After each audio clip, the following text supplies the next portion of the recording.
I saw in a small regional newspaper about 2 days ago that there was a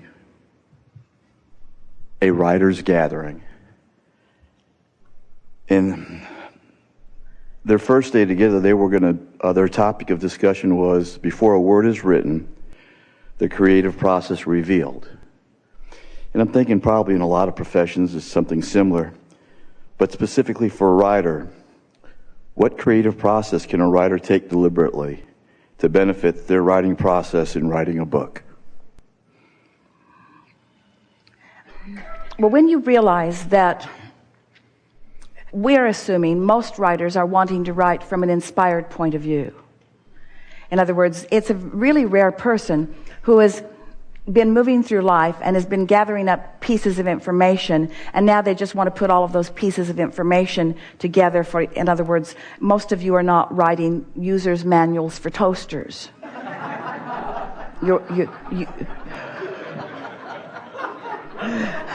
And most of those who write them haven't used the toaster yet, in other words. And so most writers are reaching for something that's inspired. And the thing that we would like to say to anyone who's wanting to write anything is just gather together a handful of characters, define who they are, put them in a setting, and let them talk to each other. And if you understand that, and if you believe that, they will speak through you. Because there isn't anything that you would like to write about that there isn't plenty of experience that is ready to pour through you in a way that is meaningful. And so that's the way we would approach it. That's what inspiration is. This is a particularly wonderful conversation because writers, if they've been at it for a while, understand what they call writer's block is, where sometimes it flows and it's so easy, and sometimes it doesn't flow so easily or maybe even at all. And we want to say to a larger group all around the world of deliberate creators, you often have living block. You often have life block. You often have that disallowance that is going on where you're just not allowing the inspiration. And what that is, every single time, we can define it for you so clearly. You're standing in a place where you believe incorrectly that there is someone outside of you evaluating you and judging you. And so you are offering your behavior based upon what their impression of what you are doing will be, rather than upon how your synthesized emotional guidance system alignment between you and who you really are is. And so everything that we've been talking about has been about the path of least resistance. And the path of least resistance is the opposite to what a writer's block is. And the path of least resistance is in harmony with what inspiration is. And so, as it turns out, with writing or with living of a day of life in any way, this is the thing that we want to say to all of you. It's all about the preparation. Stay with us. We're going to give it to you fully. Friends say, Abraham, I've jumped out of an airplane. I have no parachute. What do you think I should do next? And we say, hang on, it will be over in a little bit. Because the preparation is sort of paramount. The fact that you're in an airplane, you've jumped from the airplane, and you have no parachute sort of dominates the situation here. You get what we're saying? So if you've just had a fight with your wife, and you haven't liked her for the last 10 years anyway, and you have a long list of things about her that annoy you, and you let how you feel about her be the factor that influences the way you feel about most things. So you're all wadded up and not in sync with your source at all. When you sit to write, it's going to be bound up. It's the preparation, you see. If you are on the basketball court and you're irritated about the referee's bad call, and you've convinced yourself that he really is in the pocket of the other team, and you really believe that, and you're feeling the injustice of that, you're all bound up. And what you do next is going to be reflected by that. You see what we're getting at? It's the preparation. It's how you feel. You got to practice yourself into feeling.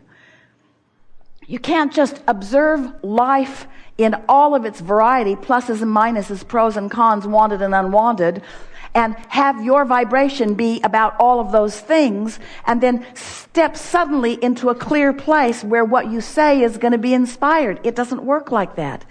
It's the preparation. It's how many walks you take, and how many deep breaths you've taken, and how much you've quieted your mind and therefore stopped the resistance. It's how much you're allowing your cork to float. It's the preparation, you see. And it's not a lot of preparation.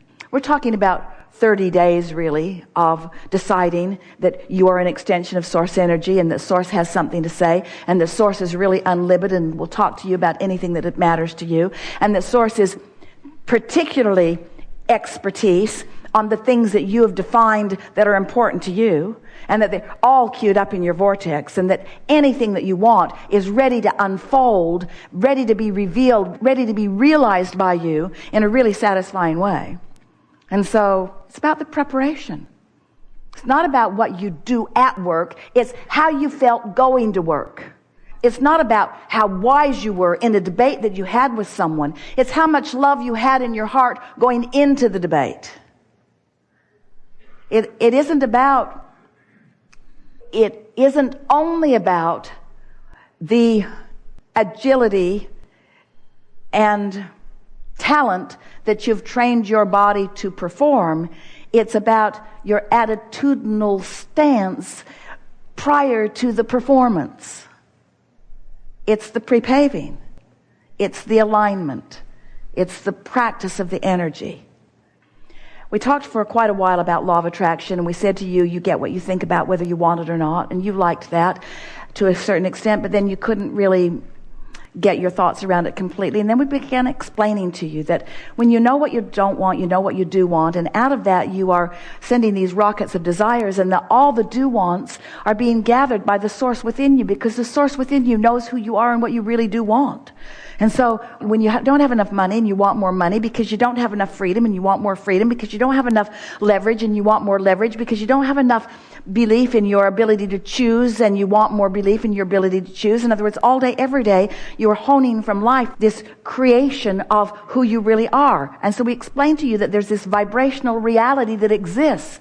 But most of you are not up to speed with your vibrational reality because you have awareness of what is that keeps you from being up to speed with your vibrational reality. And most of you are offering the majority of your vibration based upon what you're observing of what has been allowed by you to manifest, rather than based upon what's in your vortex, because it's nebulous to you. It hasn't come into view for you quite yet. You're just learning that you are vibrational beings.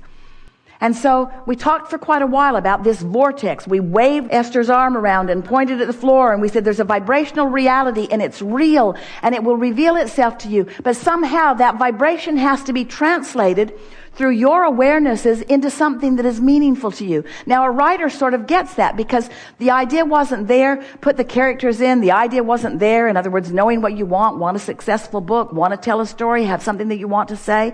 Intention going into it. And then suddenly, you don't know why. We do, but you usually don't know why. You've found alignment with what's there.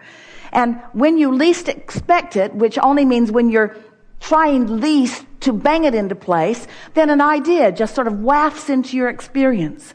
And so we began wanting to explain to you how the vibrational reality could more than just waft into your experience as ideas flow into your mind, but could be revealed in the form of other people who are bringing with them concepts and money and backing and experience. In other words, all kinds of tangible things can be realized by you and are supposed to be being realized by you day by day by day, moment by moment by moment. So we began wanting to find a way to explain to you how you could translate this nebulous to you very vivid and real to us, vibrational reality into something that's meaningful and real and that other people can see.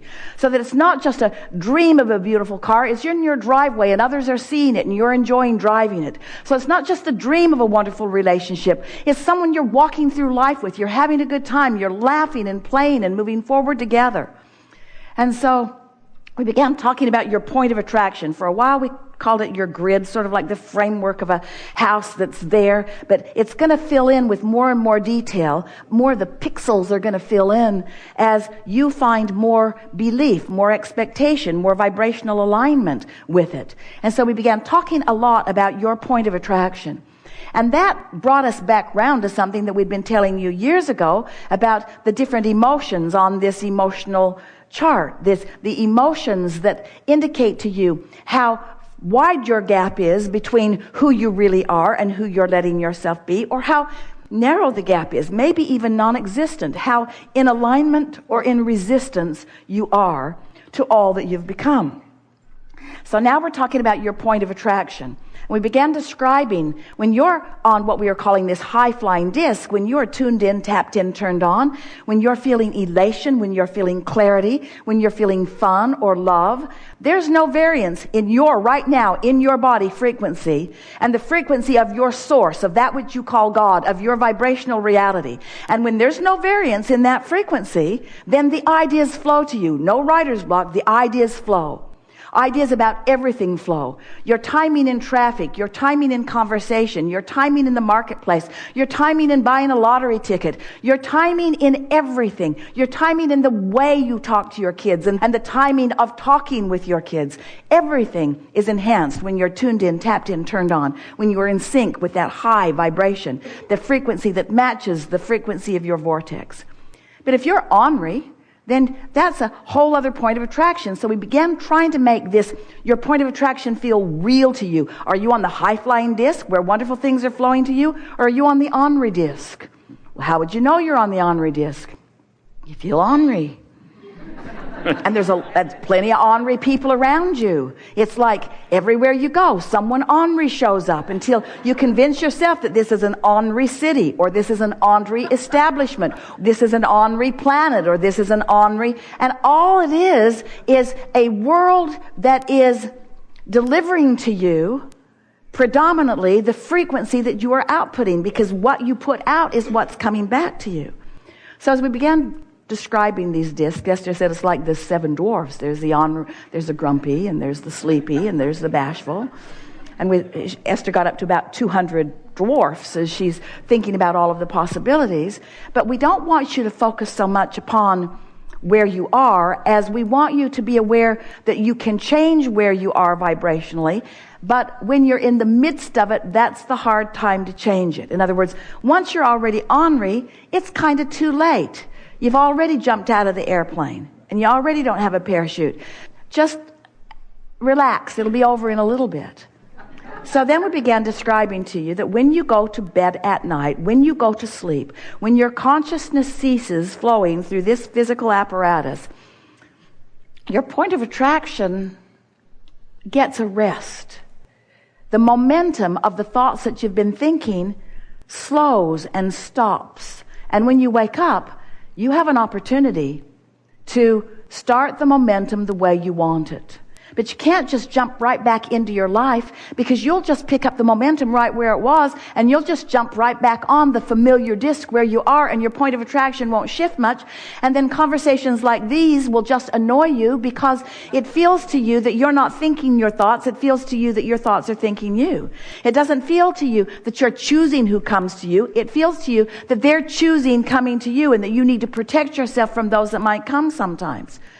But after a little while, if every morning when you wake up, you acknowledge, hey, I'm starting new today. I've pushed the reset button, and I can find a thought that feels good to me, and I can hold it long enough that a little momentum will go. And as you show yourself your ability to choose the direction of your thought, more important, to choose the emotion that you would like to feel, and then practice it until law of attraction says, yes, that's who you are, you own that, here's more. Yes, that's who you are, you own that, here's more. Here's more, here's more, here's more, here's more, until you begin to develop a deliberate stability of where you stand, you see. So it's from that position. We would not try to write a book until we had at least spent 30 days knowing that we were stable on the high-flying disc. We would not go on Match.com until we knew, because if you go before you're on the high-flying disc, you'll get matched up with somebody who's on the disc where you are, and you won't like them.